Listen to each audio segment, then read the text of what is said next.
Noise pollution in Sri Lanka, the audio assault on our senses. I actually returned from Sri Lanka not too long ago, and although I very much wanted to record the video while I was there, I didn't have the equipment. I couldn't pack my camera or my laptop, and I just had a small tablet. So because of that, I'm recording the video now that I'm back here. Anyway, I'm Ben Ufana, and because I pack so much in these articles, I'm going to read from the article itself, like many journalists, academics, and other people that have valuable information to share. So with that, let's dive into it. Although I live in the United States, over the years, I have returned to Sri Lanka many times, and it's definitely not the tourist attractions that keep pulling me back. It's the deep personal connections that I formed with people in Sri Lanka over the years. Now, if I had found a reliable means of supporting myself on the island, I would have made Sri Lanka my primary residence, only returning to the US a few times a year.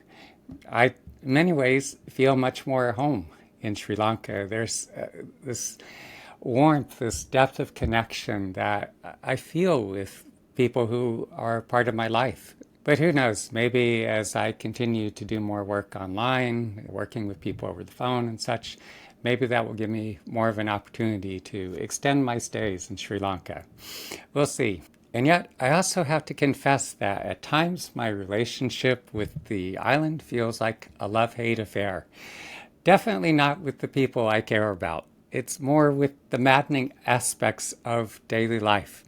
And one of the worst offenders, one of the most sanity-shredding realities in Sri Lanka is the noise pollution. There's a glaring lack of boundaries in Sri Lanka, as though many people don't recognize where they end and another person begins. Nowhere is this more obvious than the relentless sonic assault so many of us endure. When I stay in Balagola in the Central Highlands near Kandy, I'm often woken between 4:30 and 5:30 a.m. by a recording of Buddhist monks chanting, blasting through loudspeakers into the pre-dawn dark, only to hear the same wailing chants again between 6 and 7 p.m. My first half-awake response, is that the sound of a cow dying? Or a flashback to a really bad acid trip? At one point, I had a close friendship with a Buddhist monk, a friend, Sivalithero, that I regret losing touch with. And I've known other monks that are also genuinely kind and compassionate. But let's be honest, in Sri Lanka, much of the monkhood has been synonymous with Sinhala nationalism. Angry incels and ochre whose repressed rage and hypocrisy spill into toxic rhetoric. The same fuel that decades ago ignited the Black July pogroms and the bloodshed of Tamils and the nearly 30-year war that followed. So forgive me if I have little patience when their chanting blares through the air like an unwanted alarm clock. In Kilinochie, once the de facto capital of the rebel fighting force known as the Tamil Tigers, or LTTE, Liberation Tiger Tamil Elam, the volume gets even louder. Hindu temples, Kovils, that should be sanctuaries often turn into open-air torture chambers for the ears. The puja itself and the sound of the Nagaswaran are fine or even beautiful. But why the need to blast religious music and rambling sermons at ear-splitting volumes for hours on end? What about the children within half a mile who need to study or sleep? What about the men and women who leave for work at dawn and return late in the evening only to find their rest shattered by amplified devotional tunes that start as early as 4 a.m. and go as late as midnight or even later? Many of my Tamil friends near the Kovils complain that they barely get sleep during festival weeks. The priest and organizers seem grossly insensitive to the pleas of the community to turn the volume down. And let's not forget, constant exposure to high decibel noise is physically damaging. It's not just an irritation, it's hearing loss waiting to happen. And let me be clear, my frustration isn't directed only at Buddhist monks or Hindu Kovils. I have a deep respect for these traditions. In fact, there are a lot of similarities between Buddhist practices and the system of meditation that I've developed and teach. I've also attended and taken part in festivals at Kovils in Kilinochchi and Jaffna. On one occasion, I did ask them, will you please turn the volume down so you're not damaging my own and other people's hearing? They accommodated, which I greatly appreciated. Actually, Sri Lanka does have laws against excessive noise, yet they are rarely enforced. Friends in Kilinochchi tell me that the police, often corrupt and incompetent, side with those causing the disturbance, even going as far as to reveal the names of the people who complain. And that can cause problems for them in their own communities. What I object to isn't the practice or the celebration itself, but when devotion crosses the line into noise pollution. If a mosque or Christian church decide to blast its prayers, sermons, and hymns at ear-splitting volume, subjecting me and everyone within a half-mile radius to their chosen form of devotion, I would be just as furious. Worship of any kind should never become excuse to trample on other people's rights to peace and quiet. Then there are the buses. Riding a bus in Sri Lanka is already its own kind of suffering. Crammed in like sardines, sweat dripping, and bodies pressed together. But the real torment is the music.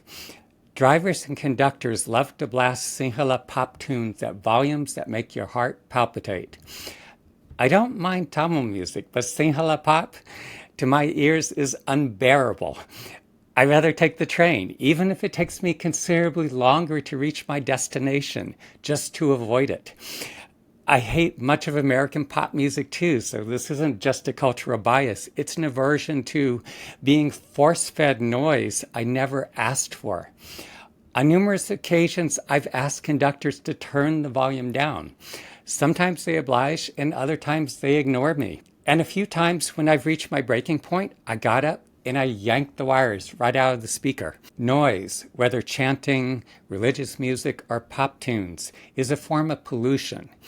It creates stress. It prevents us from relaxing and digesting our lived experiences and from simply being present with ourselves.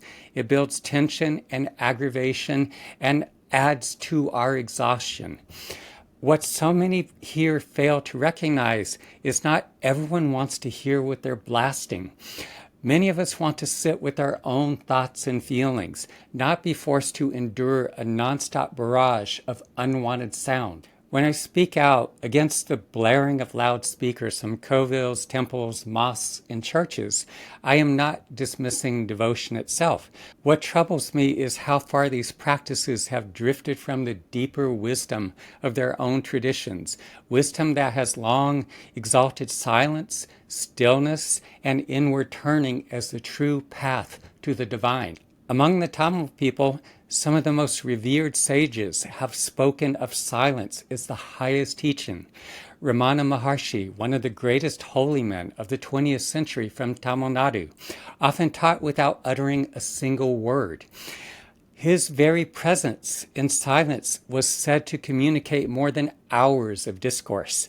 He once remarked, "Silence is also conversation," reminding us that truth is not found in endless noise, but in the quiet presence of being. Another Tamil mystic, Dayu Manavar, said silence was not emptiness, but the doorway to communion with the divine. Even the Buddha himself, whose teachings gave rise to the Theravada tradition practiced across Sri Lanka, held silence in the highest regard. He often remained in what was called noble silence when questions could not be answered with words alone. These voices, Tamil saints and the Buddha himself, all pointed to the same truth, that true devotion and true wisdom are not found in the blasting of sound into the ears of neighbors and strangers, but in cultivating silence that allows us to listen to the depths of our own being. To drown out whole communities with endless chants and amplified prayers and devotional tunes is not fidelity to these traditions. It is, in fact, a departure from their most profound teachings. It would be refreshing, revolutionary even, and an enormous relief to those of us who simply desire peace of mind if people here became more aware of the concept of boundaries. Don't blast your music into everyone else's ears. Be considerate. Allow others the gift of peace. But I don't expect this to happen on its own, which is why I believe Sri Lanka should follow the example of Kerala, India, where police now issue citations and hefty fines to Kovils and others blasting music at obscene volumes. The only way to curb this high decibel madness may be through punitive actions against the worst offenders. Until then, we'll keep enduring the endless wail of monks, the distorted blare of temple music, and buses blasting Sinhala pop hell. Sri Lanka, an island of beauty drowning in its own noise.